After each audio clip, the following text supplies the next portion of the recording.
Voilà, avant que le tribunal donne la parole au ministère public pour des questions, j'ai vu plusieurs doigts s'élever du côté de la défense pour rappeler au tribunal que certainement c'était le tour de la défense. Je pense que les dispositions de l'article 425 du Code de procédure pénale règlent cela. Donc la défense a la parole pour ces questions.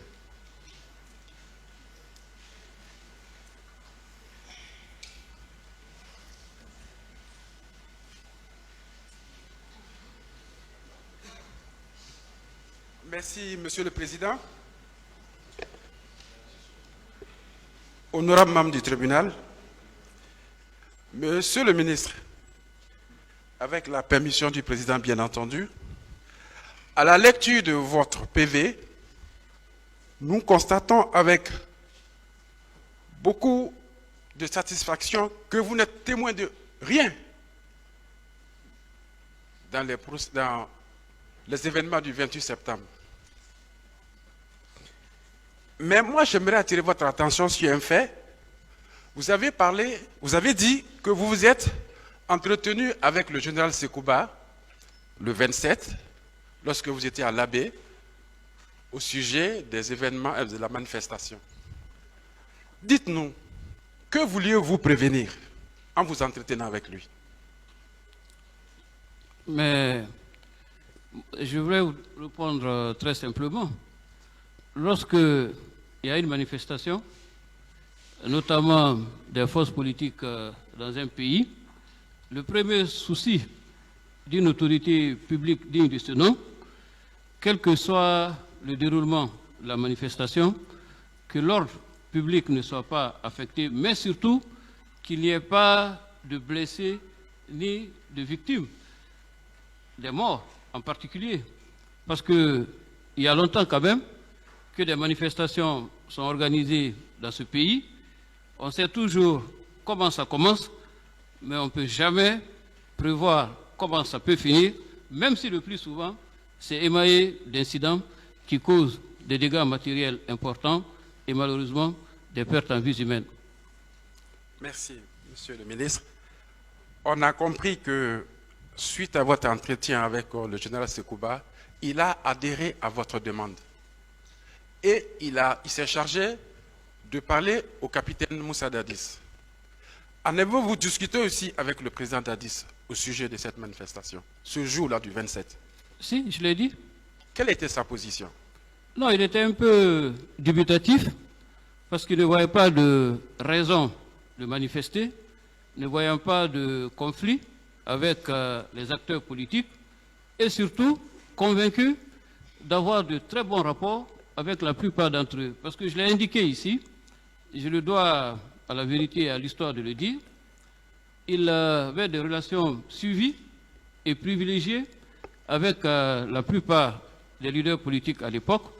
Ils échangeaient au téléphone. Certains d'entre eux venaient le voir dans l'intimité de son bureau, individuellement ou collectivement, pour des raisons et d'autres. Donc pour lui, c'était des partenaires qui n'avaient pas de problème particulier avec lui, au point de descendre dans la rue. Donc il a dû penser certainement que je n'avais pas de raison de m'inquiéter à ce moment-là. Ok, à cet instant, est-ce que vous, en tant que témoin, à l'observer, vous avez constaté qu'il était opposé à cette manifestation, selon votre état d'âme de ce jour? Mais vous avez dit que je n'ai été témoin de rien. Pardon, excusez? Vous avez dit que je n'ai été témoin de rien. Et vous me posez une question. S'il vous plaît, éloignez-vous un peu du micro, parce qu'on a du mal de fois à comprendre ce que vous dites.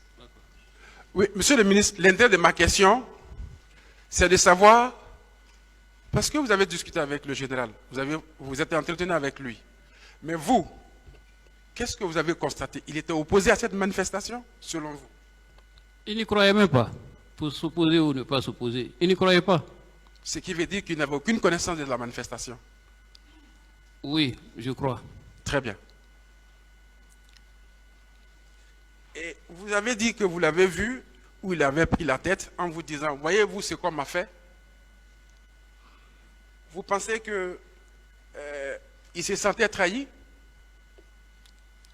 Écoutez, moi j'ai dit ce qu'il a dit. Je laisse libre cours à chacun de tirer la conclusion de son choix. Parce que, est-ce que, selon vous, cet état d'âme-là a causé ou bien a provoqué quelque chose dans sa gestion du pouvoir? Je ne voudrais pas aller en dehors des faits et de mon témoignage en faisant des commentaires. Mais, monsieur le ministre, vous devez éclairer le tribunal. Et quand vous constatez qu'il était dévasté de la sorte, selon vous, il était dévasté parce que ses citoyens sont morts, ou bien c'est parce qu'il a vu son pouvoir, il s'est vu désobéi par l'opposition et la force vive. Entre les deux, qu'est-ce qui le touchait? Qu'est-ce qui l'a dévasté? Écoutez, je ne pourrais pas répondre à sa place. Je pense comme il aura l'occasion de passer ici, certainement vous pourrez lui poser la question. Moi, je décris les faits tels que je les ai vécus, en évitant autant que faire se peut une interprétation qui est toujours de nature tendancieuse. D'accord, très bien. Mais vous, en tant que ministre de la Communication, avez-vous été témoin de quel acte posé par le capitaine Dadis ou vous-même en tant que ministre de la Communication? Par rapport à quoi? L'événement du 28 septembre. Je pense que ceux qui sont passés ici ont expliqué tout ce qui a été entrepris, notamment la visite aux blessés, l'assistance pour les soins dans les hôpitaux et d'autres mesures d'apaisement liées notamment aux enquêtes pour faire la lumière sur ces événements.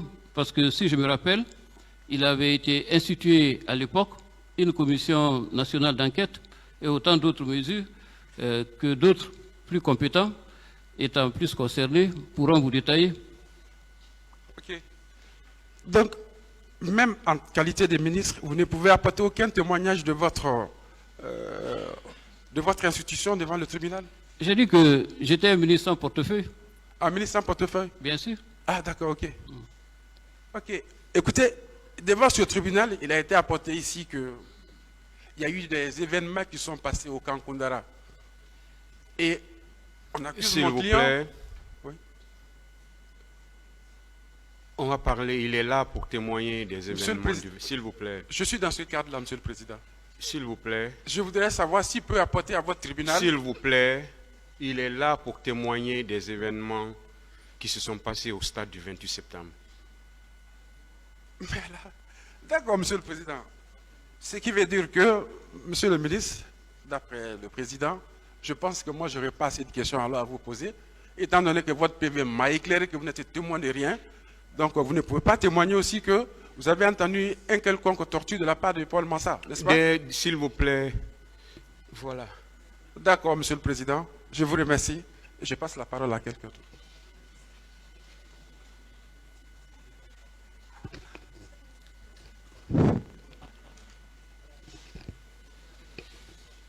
Allez-y. Voilà. Merci, Monsieur le Président, Messieurs les assesseurs, Messieurs du parquet également. Je vous remercie. Particulièrement, Monsieur Camara, je vous remercie pour vous être associé aux victimes des événements douloureux du 28 septembre, pour reprendre votre propre terme, mais également pour exprimer des souhaits vifs que des innocents puissent échapper à la condamnation quelconque. Parce que vous avez la conviction, seule la justice et les textes de loi peuvent avoir une position générale, c'est-à-dire la même par rapport à tout le monde, et que c'est sur cette base que la réconciliation à laquelle nous nous attendons à la fin de ce procès puisse être réalisée. Monsieur Camara, vous avez tenu à rappeler le voyage de l'abbé, l'appel que le président Dadis vous a demandé de placer en direction du président Sidya Touré, mais également le 28 septembre pour ce que vous en savez. Alors, si nous prenons l'abbé, de vos explications, on comprend que l'abbé n'était pas un prélude aux événements du 28 septembre. Aucunement. L'abbé est un programme présidentiel qui a été accompli. Et ce n'est qu'au retour à une station de service où le cortège a stationné que vous avez eu la possibilité d'approcher le président et le général Sekouba Konaté pour lui faire état de ce que vous avez entendu par rapport au 28 septembre. Alors, est-ce qu'on peut admettre que jusqu'au départ de l'abbé, venant à Conakry, que le président Dadis n'était pas au courant qu'il y avait un projet de manifestation le lendemain? Non, il n'était pas au courant parce que lorsque je lui en ai parlé, il ne voyait pas de péril en la demeure. Il ne voyait pas de péril en la demeure. Et plus tard, vous avez ajouté que il ne voyait même pas l'opportunité de manifester dans la mesure où de la pratique qu'il faisait de l'exercice du pouvoir, il était permanemment en contact, en négociation, en discussion, en conciliation avec et les partis politiques et la société civile.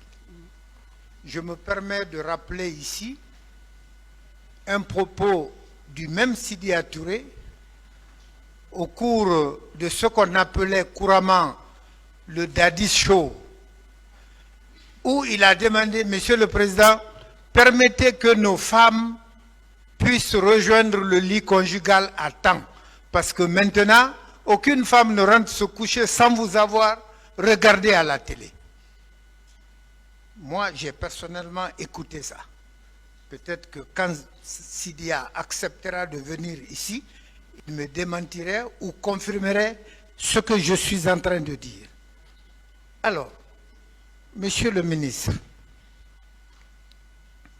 vous êtes donc rentré à Conakry et chacun est parti à son domicile.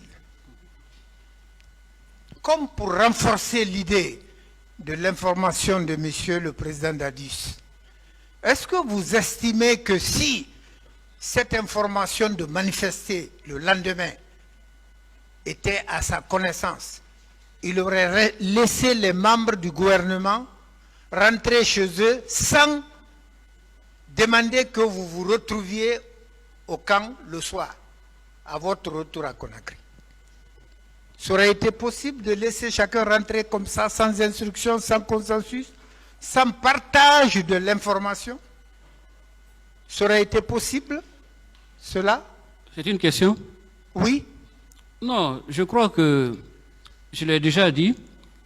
Lorsque je lui ai parlé de la manifestation qui était projetée, il n'y croyait pas et donc, naturellement, il n'a pas pris le sujet au sérieux, pas qu'il n'en était pas suffisamment imprégné, mais parce que, j'insiste, il ne voyait pas de raison de manifester et il était en contact avec la plupart de ceux qui organisaient cette manifestation, soit au titre de leur parti politique ou dans certains des apartés qu'il avait avec lui pour parler soit du processus de transition en tant que tel ou du processus de transmission du pouvoir à l'issue des élections. Très bien. Donc, vous n'avez senti aucune inquiétude? Non. Très bien. Non plus une préoccupation pour pouvoir empêcher la tenue de ces manifestations? S'il était inquiet, tel que je le connais habituellement, Oui. il aurait saisi l'information au bon et comme vous l'avez relevé, il aurait ameuté l'ensemble de ses collaborateurs pour essayer de trouver une solution au problème parce que le capitaine Dadis était quelqu'un qui n'aimait pas du tout les problèmes et chaque fois qu'un problème se posait, et ce n'était pas la première fois que j'appelais Sidia, que j'appelais Selou ou d'autres acteurs pour lui, dès qu'il y a un problème, il en fait part avec généralement beaucoup de virulence et demandait tout de suite que la personne concernée soit contactée pour trouver une solution. Beaucoup d'entre eux sont venus ainsi et souvent au camp Al-Faya pour conférer avec lui autour de problèmes divers. Très bien. Les échanges qu'il a eus avec Sidia Touré étaient des échanges sous forme de requêtes, sous forme d'ordre donné ou sous forme d'informations à obtenir? Requête et plaidoyer. Plaidoyer. Très bien. Alors, c'est, n'est-ce pas, sous ces marques de symphonie inachevée, comme vous l'avez dit, que vous et le président Dadis, vous vous êtes quittés. Vous êtes partis à votre domicile pour n'être rappelé que le lendemain après les événements du 28 septembre. Vous êtes naturellement venus avec ce que vous avez appris par les médias. Alors, quand vous êtes rentré, dès qu'il vous a vu, il a exclamé: mon ami, vous avez vu ce qu'on m'a fait? En âme et conscience, vous avez pensé à quoi en ce moment?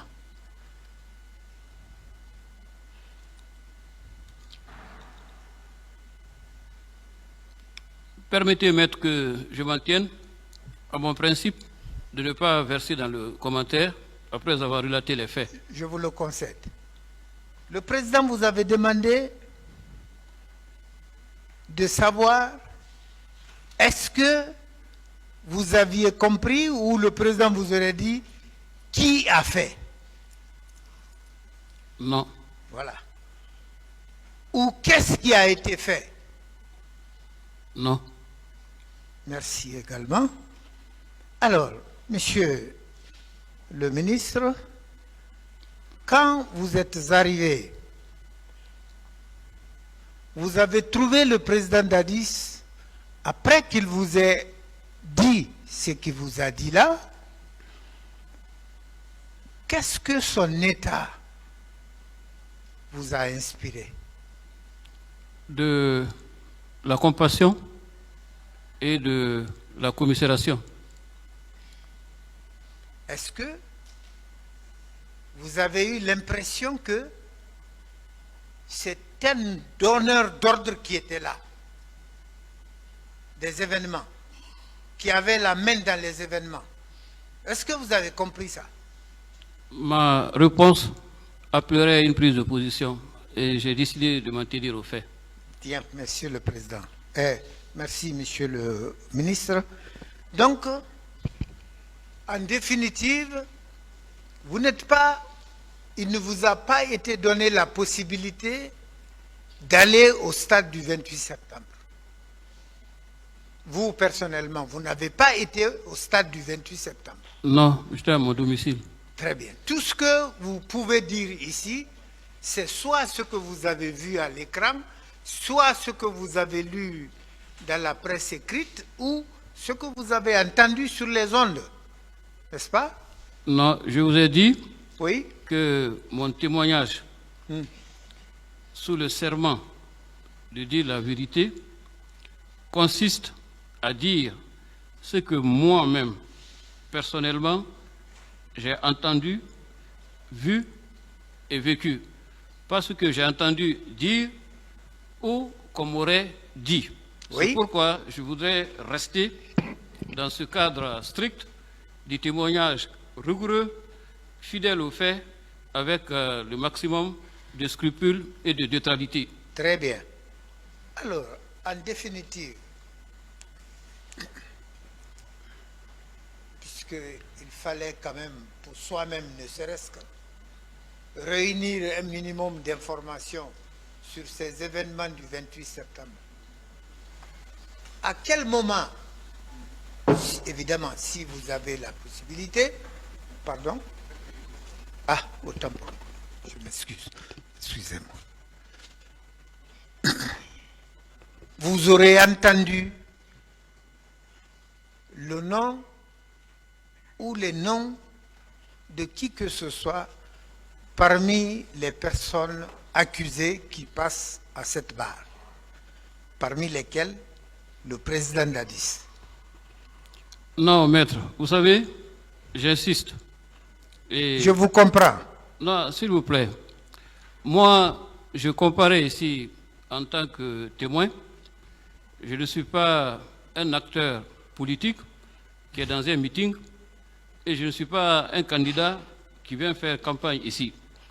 Je ne cherche pas la sympathie et les faveurs de l'opinion et je ne cherche pas de voix d'électeurs. Je cherche à éclairer la lanterne de la justice sur le pan des événements dans le flot des récits que moi, je connais. Donc, je ne suis pas là dans une opération de charme, Très bien. ni pour faire une campagne. Je viens aider la justice du pays de manière à ce que la vérité soit dite et Voilà. que la justice soit rendue à qui de droit. Merci, monsieur le témoin. Moi, je vous comprends parfaitement, mais je dois vous préciser que vous êtes un témoin cité par le parquet. Le parquet, c'est l'accusateur. En principe, celui qui l'amène ici, c'est pour appuyer ses accusations.